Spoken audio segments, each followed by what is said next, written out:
How police brutality and racism took root in America? Before there were police cars, before flashing lights, before body cameras and viral videos, there were patrols, armed men on horseback, moving through the night. To understand police brutality and racism in America, we have to go back, not just decades, but centuries. Because the story does not begin with modern headlines. It begins in the early colonies. In the 1600s, as slavery became central to the Southern economy, colonies began passing laws that defined enslaved Africans as property, not people. And once a system like that exists, it must be enforced. In the American South, slave patrols were formed.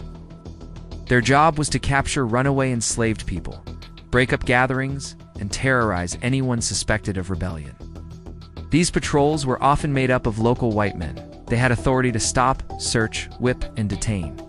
They were not called police, but they performed many of the same functions: surveillance, enforcement, and control. After the Civil War ended in 1865, slavery was abolished, at least legally. But freedom did not bring equality. Southern states quickly passed black codes, laws designed to restrict the movement, employment, and rights of newly freed Black Americans.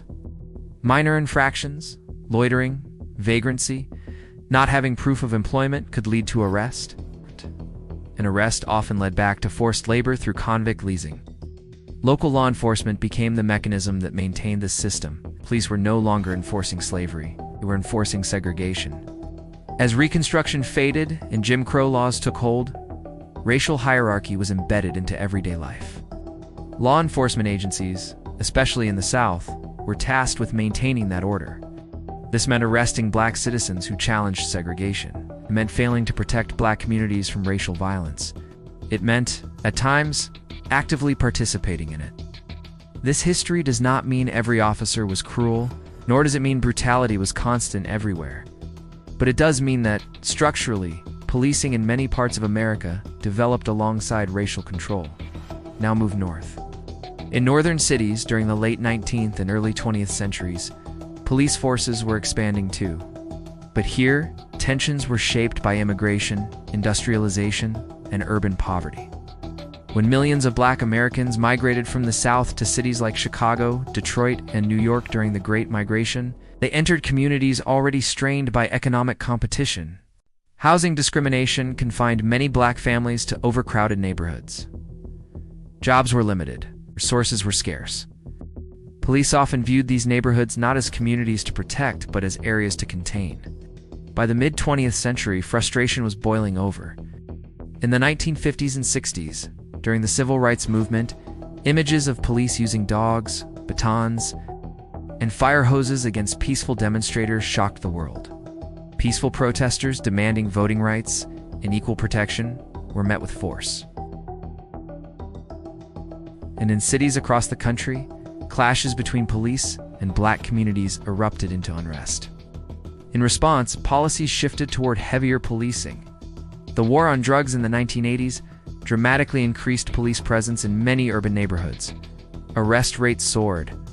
Incarceration rates rose sharply, disproportionately affecting Black communities. Again, this does not mean crime was not real. It does not mean communities did not want safety. But enforcement patterns, sentencing disparities, and systemic inequalities deepened mistrust. And then came the smartphone era. Incidents that once stayed local could now be seen globally within hours. Footage of force, of deaths, of confrontations, names became hashtags. Protests filled streets. Conversations about police brutality and systemic racism entered mainstream debate. Some Americans see a pattern rooted in centuries of unequal enforcement. Others argue that policing is being unfairly portrayed. The divide is real.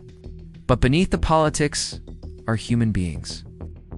Officers who face dangerous situations daily. Families who fear traffic stops. Parents teaching their children how to survive encounters.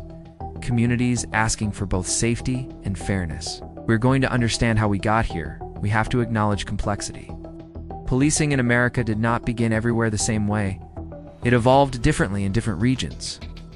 But in many places, it grew alongside laws that treated Black Americans as threats to be managed, rather than citizens to be protected. History leaves fingerprints, and those fingerprints shape trust. The question now is not just where it began. The question is where it goes next. Reform efforts continue, from body cameras, to bias training, to community policing models. Some cities experiment with new approaches.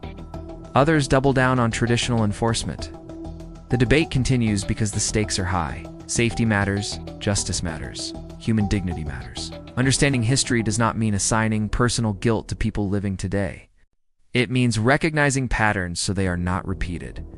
It means listening to experiences that differ from our own.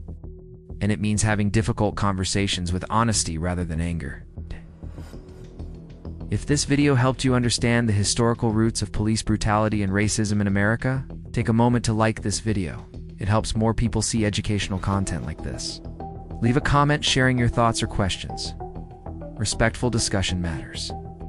And subscribe to the channel for more deep dive documentaries that explore the moments in history that still shape our world today. Because history is not just about the past, it is about the systems we inherit and the future we choose to build.